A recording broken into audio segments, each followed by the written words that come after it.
본격 여름 휴가철이 다가오고 있습니다. 3년 만에 맞는 노마스크 휴가지만 최근 더블링 현상이 이어지는 등 코로나 재확산에 대한 우려가 적지 않습니다. 네, 이런 가운데 코로나 백신 4차 접종이 오늘부터 시작됐습니다. 신상엽 한국의학연구소 학술위원장과 이야기 나눠보겠습니다. 어서 오십시오. 네, 안녕하세요. 위원장님, 먼저 4차 접종 대상부터 정리를 해주실까요? 이제 그 4차 백신 접종 대상이 이제 오늘부터 확대가 돼서 이제 적용이 되는데요. 이제 기존에는 60세 이상 요양 정신시설 입소자, 종사자, 기저질환자였다 그러면 오늘부터는 50세 이상과 18세 이상의 기저질환자 그리고 장애인 노숙인 시설의 종사자와 이제 그 대상자들이 다 같이 이제 접종을 하실 수 있게 확대가 됐다라고 볼 수 있습니다. 예. 네, 그 말씀해주신 것처럼 50대 이상 또 기저질환자로 대상이 확대된 이유가 좀 어디에 있을까요?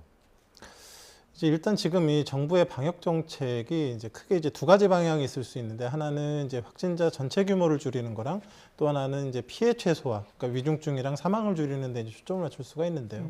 지금의 정책은 이제 그런 피해 최소화에 이제 방점이 가 있습니다. 예.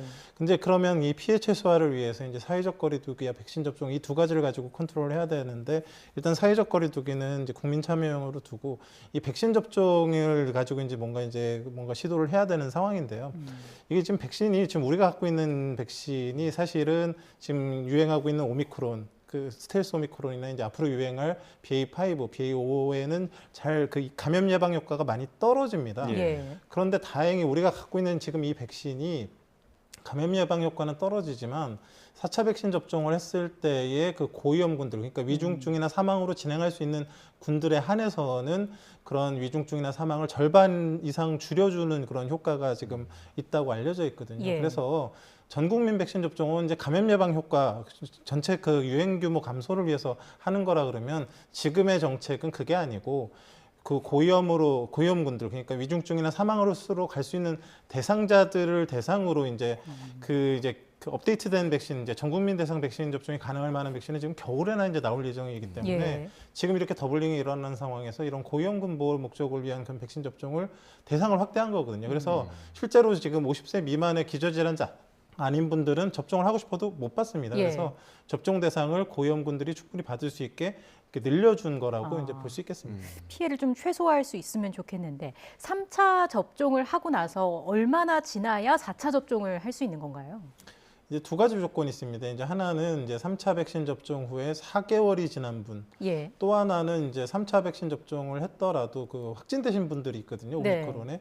오미크론에 확진되신 분들은 3개월이 지난 다음에, 그러니까 3차 접종 후 4개월, 확진 후 3개월이 된 것 중에서 더 늦은 시기에 이제 백신 접종이 가능한 걸로 이제 알고 계시면 될 것 같습니다. 예. 네, 방금 그 3차 접종 이후에 이제 확진된 분들도 있다라고 말씀을 해주셨는데 이런 분들도 4차 접종, 그러니까 접종을 또 받는 게 좀 효과가 있을까요? 어떻게 보십니까? 사실 이제 3차 접종 후에 이제 대부분 이제 오미크론에 걸리신 분들이 상당수가 있는데 예. 이런 분들은 사실 그 면역의 견제만으로는 사실 그 자연 감염된 게 4차 접종과 비슷한 효과를 냅니다. 네. 그래서 접종을 안 해도 될 것 같다는 생각이 들 수도 있으실 텐데 이제 문제는 뭐냐면 이게 3차 접종 후 이제 자연 감염이 된 경우라도 3개월이 지나게 되면 지금 유행하고 있는 그런 오미크론이나 다른 변이의 재감염 우려가 있고요. 또 그런 그 지금의 그 대상자가 되고 있는 고령이나 기저질환자 이런 분들 같은 경우는 위중증으로 진행할 가능성도 분명히 있기 때문에 이제 그런 부분들을 좀 더 보다 촘촘히 방어하는 그런 상황에서 필요한 분들이 맞을 수 있도록 이제 접종 대상자를 이번에 늘리게 된 거라고 볼 수 있습니다. 코로나에 걸려서 항체가 생겼더라도 시간이 지나면 그만큼 면역력이 떨어질 수 있기 때문에 백신을 또 맞는 게 좋다라는 말씀이시고요. 앞서 해주셨던 내용들 정리를 하자면 고령층이나 기저질환자 등은 4차 접종으로 얻을 이익이 더 크다라는 의미로도 읽히는데 어떻게 예약을 하고 또 백신을 맞을 수 있는 건지도 말씀을 해주신다면요. 뭐 일단 이제 사전 예약 같은 경우는 이제 예방 접종 사전 예약 시스템을 통해 가지고 이제 예약을 하시면 되고요. 그게 어려우신 분들은 이제 전화 1339나 이제 지자체 콜센터를 통해서 이제 사전 예약을 하실 수 있는데 사전 예약을 하신 분들은 이제 8월 1일 이후부터 이제 접종이 가능하시고요. 그게 아니라 이제 그런 그 네이버나 카카오 등을 통해서 이제 자녀 백신 예약을 하거나 의료기관의 그런 그 예비 명단을 활용하시면 당일 그 접종도 가능하시거든요. 오늘부터. 그래서 그런 필요한 상황에 따라서 예약을 하시면 될 것 같습니다. 네, 자, 이렇게 방역 당국에서 이제 4차 접종을 시작했다라는 거는 그만큼 이제 재유행 우려가 굉장히 좀 큰 상황이다라는 뜻으로 지금 읽히고 있는데 지금 휴가철 앞두고 있어서 더 걱정입니다. 어제 좀 들린 소식을 보니까 해운대에서 지금 10명 중에 7명 정도가 마스크 착용을 하지 않고 지금 물놀이를 즐기고 있었다라는 소식이 좀 들렸는데 야외 마스크 착용은 지금은 지금 의무가 아니잖아요. 그렇죠. 그런데 좀 그래도 좀 우려되는 부분이 아니겠습니까? 어떻게 보십니까? 네, 맞습니다. 지금 뭐 휴가철도 뭐 휴가지도 휴가지지만 뭐 이제 확진자가 일주일마다 더블링을 하는 이런 확산의 상황에서 사실 어찌 보면 사회적 거리두기라는 그런 수단이 굉장히 효율적인 수단이긴 합니다. 예. 근데 지금 정부에서 1차적으로 사회적 거리두기를 꺼내고 있지 않는 이유가 뭐냐면 이 사회적 거리두기가 지금 남아 있는 건 실내 마스크 착용과 7일 확진자 의무 격리밖에 없거든요. 근데 이 사회적 거리두기는 이렇게 가만 생각을 해보시면 이제 사람 간의 전파가 이제 감염이 이루어지니까 그런 접촉을 최대한 줄이는 상황을 만들어서 감염을 줄이겠다는 건데 결국은 이 대상자의 대부분들은 사회 활동이 활발한 젊은 층들이 대상이 될 수밖에 없습니다. 예. 그래서 그런 분들에게 적용이 되다 보면 근데 지금 50세 미만 같은 경우는 사망률이 거의 제로거든요. 네. 그러니까 이제 위중증이나 사망으로 갈 확률은 별로 없는데 그분들이 주로 대상자가 되면서 경제적 피해나 불편감이 너무 심해진단 말이죠. 그래서 지금 상황에서는 사회적 거리두기 강화를 명문화하기보다는 지금 자율과 책임에 근거로 한 국민 참여형 사회적 거리두기를 해달라고 얘기를 하고 있거든요. 그러니까 이제 지금 안전한 상황이 아니고 사회적 거리두기를 강화가 효과가 없어서 안 하는 게 아니라 피해가 너무 크기 때문에 지금 이런 휴가지든지 이렇게 사람 접촉이 많은 그런 환경에서는 야외라고 할지라도 자발적으로 마스크를 좀 착용해 주시고 또 사람 많은 곳에 이렇게 다녀오신 경우에는 손 씻기를 잘해 주시고 이런 자율 참여형 사회적 거리두기가 분명히 효과가 있거든요. 네. 그래서 그런 부분들을 또 정부에서 한편으로는 강조하고 있는 부분들이 있으니까 아직은 사회적 거리두기가 권고 상황이지만 그럼에도 불구하고 좀 자발적으로 잘 좀 지켜주셨으면 하는 그런 부분들이 있는 것 같습니다. 예, 어쨌든 뭐 자율과 책임의 비중을 두고 있는 상황인데 그럼에도 불구하고 지금 본격적인 휴가철을 앞두고 있고 이번 달 말이군요. 이제 전국 대부분 해수욕장이 문을 열지 않습니까? 그렇죠. 이렇게 되면은 비수도권을 중심으로 아무래도 확진자가 늘어날 것이라는 예상이 나올 수밖에 없는 거 아니겠습니까? 맞습니다. 지금 이미 비수도권의 확진자 비율이 늘어나고 있습니다.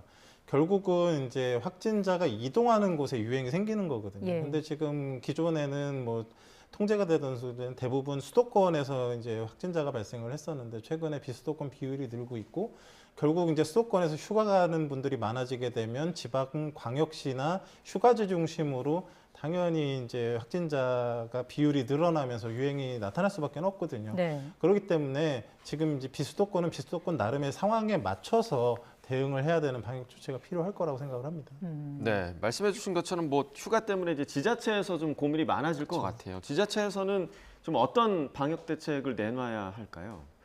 뭐 전체적인 큰 틀에서는 이제 정부의 방역 정책을 따라야 되겠지만 예.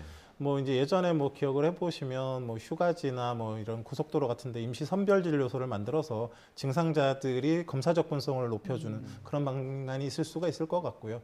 그리고 이제 어떤 상황이든 그 지역에서의 특별히 밀접 접촉이 많이 일어나는 곳에서의 그런 밀접 접촉 환경을 최소화하는 그런 노력들과 그다음에 그런 관리, 그런 계도 이런 것들이 또 이제 지자체 나름으로 또 필요할 것 같습니다. 네, 이게 뭐 3년 만에 마스크 없이 피서를 즐기게 돼서 기대되는 부분도 있습니다만 재확산 시기인 만큼 개개인이 또 열심히 주의를 해야겠고요. 최근에 또 국내뿐만 아니라 해외로 떠나는 분들도 많지 않습니까? 그렇기 때문에 그만큼 또 해외에서 확진되는 사례도 많은 것 같아요. 해외에서 확진이 됐을 때 어떻게 좀 대처를 해야 하는지도 설명을 해주시죠.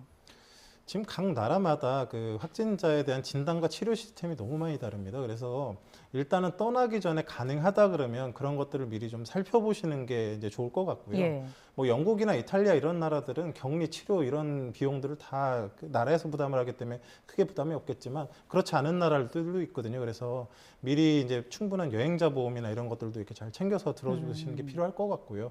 혹시라도 이제 해외에 나갔는데 증상이 너무 심하다, 네. 이상하다, 이 코로나가 의심이 된다 했을 때 당장 뭐 도움을 받기 어려우시면은 그 재외 공간이나 이런 곳에 도움을 요청하시면 또 거기에 따른 그런 안내를 받으실 수가 있는 부분들이 있기 때문에 그런 것들을 같이 활용하시면 좋겠습니다. 네. 네, 알겠습니다. 해외에서 돌아왔을 경우에는 가장 먼저 좀 어떤 조치를 취해야 될까요? 지금 이제 해외에서 이제 입국 후에 이제 그 24시간 내에 PCR 검사를 하고 예. 또 그 결과가 나오기 전까지는 뭐 의무는 아니지만 좀 그런 사람 접촉을 피하고 이제 계시는 게 가장 예, 예. 중요할 것 같고요. 그리고 이제 해외 입국 후에 이제 잠복기에 해당하는 기간 동안 혹시라도 증상이 나타나게 되면 적극적으로 좀 진단 검사를 받아서 지역사회 유행이 이루어지지 않도록 좀 노력을 해주시는 게 필요할 것 같습니다. 네, 외교부 홈페이지에 들어가시면 나라별 규정을 보실 수 있으니까요. 이 해외여행 앞두고 계신 분들은 참고를 하시면 좋겠습니다. 지금까지 신상엽 한국의학연구소 학술위원장과 이야기 나눴습니다. 고맙습니다. 네, 고맙습니다.